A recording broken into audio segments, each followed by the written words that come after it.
ಆತ್ಮೀಯ ಬಂಧುಗಳೇ, ಶ್ರೀಮದ್ ಭಾಗವತಂ ಸ್ಕಂದ 3 ಭಾಗ 2 ಅಧ್ಯಾಯ 24 ಕರ್ದಮ ಮುನಿಗಳ ವೈರಾಗ್ಯ. ಇದರಿಂದ ಇವತ್ತು 26ನೇ ಶ್ಲೋಕವನ್ನ ತಿಳ್ಕೊಳ್ಳೋಣ. ಶ್ಲೋಕ 26.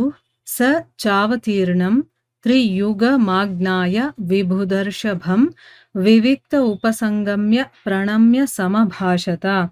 ಅನುವಾದ: ದೇವತೆಗಳಲ್ಲಿ ಶ್ರೇಷ್ಠನಾದ ದೇವೋತ್ತಮ ಪರಮಪುರುಷನಾದ ವಿಷ್ಣುವು ಅವತರಿಸಿದ್ದಾನೆಂಬುದನ್ನು ತಿಳಿದುಕೊಂಡಾಗ ಕರ್ದಮನು ಒಂದು ಏಕಾಂತ ಸ್ಥಳದಲ್ಲಿ ಅವನ ಬಳಿಗೆ ಹೋಗಿ ನಮಸ್ಕರಿಸಿ ಹೀಗೆಂದನು. ಇದು ಶ್ಲೋಕ ಮತ್ತೆ ಅದರ ಅನುವಾದ. ಈಗ ಭಾವಾರ್ಥದ ಮೂಲಕ ಇದರ ಅರ್ಥವನ್ನ ತಿಳ್ಕೊಳ್ಳೋದಕ್ಕೆ ಪ್ರಯತ್ನ ಮಾಡೋಣ. ಓದ ಭಾಗದಲ್ಲಿ ನಾವೇನ್ ತಿಳ್ಕೊಂಡ್ವಿ? ಮೈತ್ರೇಯರು ವಿದುರರಿಗೆ ಹೇಳ್ತಾರೆ, ಬ್ರಹ್ಮ ಹೋದ್ಮೇಲೆ ಬ್ರಹ್ಮನಿಂದ ಆಜ್ಞೆಯನ್ನ ಪಡೆದ ಕರ್ದಮ ಮುನಿ ತನಗೆ ಬ್ರಹ್ಮ ಏನ್ ಹೇಳಿದ್ನೋ ಅದರ ರೀತಿನೇ ತನ್ನ 9 ಹೆಣ್ಣು ಮಕ್ಕಳನ್ನು ಕೂಡ 9 ಮಹರ್ಷಿಗಳಿಗೆ ಕೊಟ್ಟು ಮದುವೆ ಮಾಡ್ತಾನೆ. ಯಾರ್ಯಾರನ್ನು ಕೊಟ್ಟು ಮದುವೆ ಮಾಡ್ತಾನೆ ಅನ್ನೋದನ್ನ ನಾವು ಹಿಂದಿನ ಭಾಗದಲ್ಲಿ ತಿಳ್ಕೊಂಡಿದೀವಿ. ಮತ್ತೆ ಮೈತ್ರೇಯ ಮಹರ್ಷಿಗಳು ವಿದುರರಿಗೆ ಹೇಳ್ತಾರೆ, ಈ ರೀತಿ ಮಹರ್ಷಿಗಳೆಲ್ಲ ಮದುವೆ ಮಾಡ್ಕೊಂಡ ಮೇಲೆ ಕರ್ದಮನ ಅನುಮತಿಯನ್ನ ಪಡೆದು ಆನಂದ ಭರಿತರಾಗಿ ತಮ್ಮ ತಮ್ಮ ಆಶ್ರಮಗಳಿಗೆ ಅವರು ಹೊರಟೋದ್ರು ಅಂತ ಅಂದ್ಬಿಟ್ಟು ಹೇಳಿದ್ದನ್ನ ತಿಳ್ಕೊಂಡಿದ್ವಿ.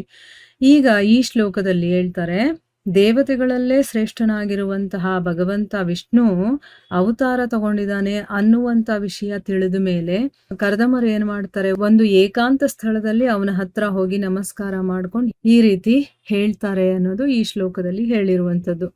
ಅಂದ್ರೆ ನನ್ನ ಮನೇಲೀಗ ಆ ಭಗವಂತನೇ ಅವತಾರ ತಗೊಳ್ತಾನೆ, ಹುಡ್ತಾನೆ ಅನ್ನೋದು ಗೊತ್ತಾಗಿ ಅವರು ಪ್ರಾರ್ಥನೆಯನ್ನ ಅವರು ಮಾಡ್ಕೊಳ್ತಾ ಇದ್ದಾರೆ. ಈಗ ಭಾವಾರ್ಥದಲ್ಲಿ ಗುರುಗಳು ಈ ವಿಷಯದ ಬಗ್ಗೆ ಏನ್ ಹೇಳಿದ್ದಾರೆ ಅಂತ ತಿಳ್ಕೊಳ್ಳೋಣ. ಇಲ್ಲಿ ಗುರುಗಳೇನ್ ಹೇಳ್ತಾ ಇದ್ದಾರೆ ಅಂತಂದ್ರೆ, ಭಗವಂತ ವಿಷ್ಣುವನ್ನ ತ್ರಿಯುಗ ಅಂತ ಕರೀತಾರೆ. ಅಂದ್ರೆ 3 ಯುಗ ಅಂತ. ಅಂದ್ರೆ ಅರ್ಥ ಏನು? ಸತ್ಯ, ತ್ರೇತ ಮತ್ತೆ ದ್ವಾಪರ, ಈ 3 ಯುಗದಲ್ಲಿ ಭಗವಂತ ಪ್ರತ್ಯಕ್ಷನಾಗಿರ್ತಾನೆ. ಆದ್ರೆ ಕಲಿಯುಗದಲ್ಲಿ ಅವನು ಪ್ರತ್ಯಕ್ಷನಾಗೋದಿಲ್ಲ. ಈಗ ನಾವು ಕಲಿಯುಗದಲ್ಲಿ ಎಲ್ಲಾದ್ರೂ ಭಗವಂತ ಪ್ರತ್ಯಕ್ಷನಾಗಿರೋದನ್ನ ನೋಡಿದೀವಾ? ಇಲ್ಲ. ಆದ್ರೂ ಕೂಡ ಪ್ರಹ್ಲಾದ ಮಹಾರಾಜನ ಪ್ರಾರ್ಥನೆಗಳಿಂದ ಕಲಿಯುಗದಲ್ಲಿ ಅವನು ಭಕ್ತನ ವೇಷವನ್ನ ಧರಿಸ್ಕೊಂಡು ಪ್ರತ್ಯಕ್ಷನಾಗ್ತಾನೆ ಅನ್ನೋದು ನಮಗ್ ಗೊತ್ತಾಗತ್ತೆ ಅಂತ ಹೇಳಿದ್ದಾರೆ.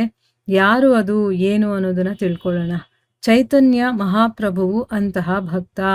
ಕೃಷ್ಣನು ಓರ್ವ ಭಕ್ತನ ರೂಪದಲ್ಲಿ ಕಾಣಿಸಿಕೊಂಡನು. ಆದರೆ ತನ್ನ ನಿಜರೂಪವನ್ನೆಂದು ಪ್ರಕಟಿಸದಿದ್ದರೂ ರೂಪ ಗೋಸ್ವಾಮಿಯವರು ಅವನ ಗುರುತನ್ನು ತಿಳಿಯಬಲ್ಲವರಾದರು. ಏಕೆಂದರೆ ಭಗವಂತನು ಶುದ್ಧ ಭಕ್ತನಿಂದ ತನ್ನನ್ನು ಅಡಗಿಸಿಕೊಳ್ಳಲಾರನು. ಅಂದ್ರೆ ಕಲಿಯುಗದಲ್ಲಿ ಅವನು ಪ್ರತ್ಯಕ್ಷನಾಗೋದಿಲ್ಲ. ಆದ್ರೂ ಕೂಡ ತನ್ನ ಭಕ್ತನ ಪ್ರಾರ್ಥನೆಯಿಂದ ಅವನು ಭಕ್ತನ ರೂಪದಲ್ಲಿ ನಾನು ಬರ್ತೀನಿ, ಪ್ರತ್ಯಕ್ಷನಾಗ್ತೀನಿ ಅಂತ ಹೇಳ್ತಾನೆ ಪ್ರಹ್ಲಾದ ಮಹಾರಾಜನಿಗೆ. ಸೊ ಅದೇ ರೀತಿ ಚೈತನ್ಯ ಮಹಾಪ್ರಭುಗಳು ಅವರು ಅಂತಹ ಭಕ್ತ. ಭಗವಂತನೇ ಭಕ್ತನ ರೂಪದಲ್ಲಿ ಬಂದಿರುವಂಥವ್ರು. ಕೃಷ್ಣ ಒಬ್ಬ ಭಕ್ತನ ರೂಪದಲ್ಲಿ ಕಾಣಿಸ್ಕೊಳ್ತಾನೆ. ಆದ್ರೆ ನಾನೇ ಅವನು ಅಂತ ಎಲ್ಲೂ ತೋರಿಸ್ಕೊಳ್ಳೋದಿಲ್ಲ. ಅವನು ತನ್ನ ನಿಜ ರೂಪವನ್ನ ಎಲ್ಲೂ ಪ್ರಕಟ ಪಡಿಸದೇ ಇದ್ರು ಕೂಡ ರೂಪ ಗೋಸ್ವಾಮಿಯವರು ಅವನ ಗುರುತನ್ನ ಹಿಡಿತಾರೆ. ಯಾಕೆ ಅಂತಂದ್ರೆ ಭಗವಂತ ಯಾವತ್ತೂ ಶುದ್ಧ ಭಕ್ತನಿಂದ ತನ್ನನ್ನ ತಾನು ಬಚ್ಚಿಟ್ಕೊಳ್ಳೋದಕ್ ಸಾಧ್ಯ ಇಲ್ಲ. ಅವ್ರಿಗೆ ಗೊತ್ತಾಗ್ಬಿಡತ್ತೆ ಇವನೇ ಭಗವಂತ ಅಂತನ್ಬಿಟ್ಟು.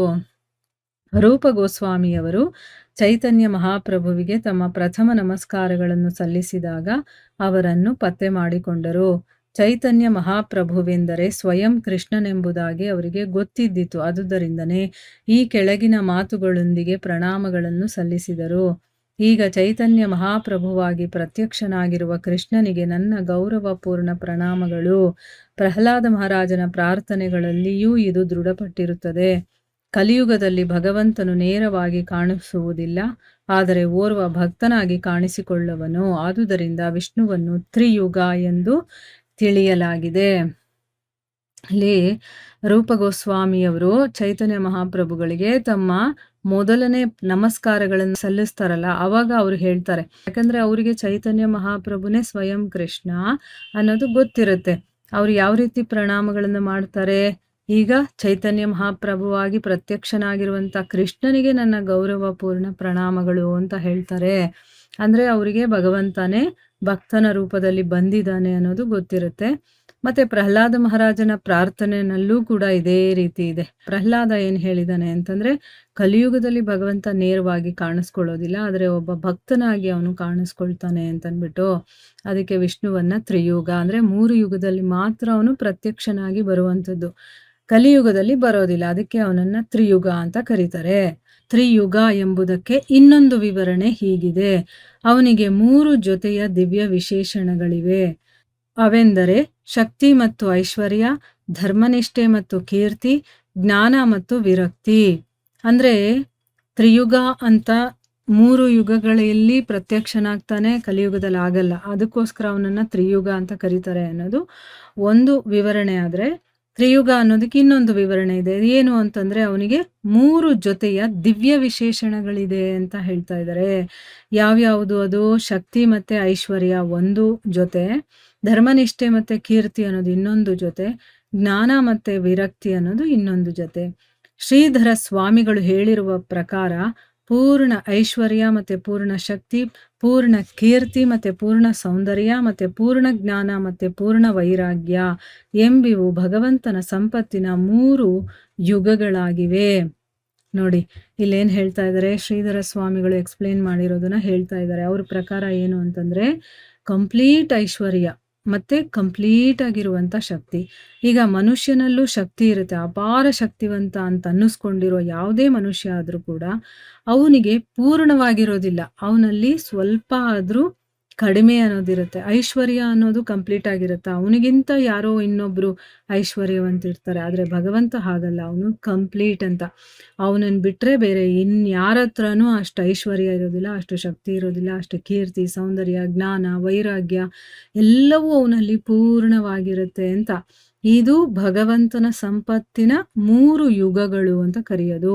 ತ್ರಿಯುಗ ಎಂಬುದಕ್ಕೆ ಬಗೆ ಬಗೆಯ ವ್ಯಾಖ್ಯಾನಗಳಿವೆ, ಆದರೆ ತ್ರಿಯುಗ ಎಂದರೆ ವಿಷ್ಣು ಎಂದು ಎಲ್ಲಾ ವಿದ್ವತ್ ಜನರಿಂದ ಒಪ್ಪಿಕೊಳ್ಳಲಾಗಿದೆ.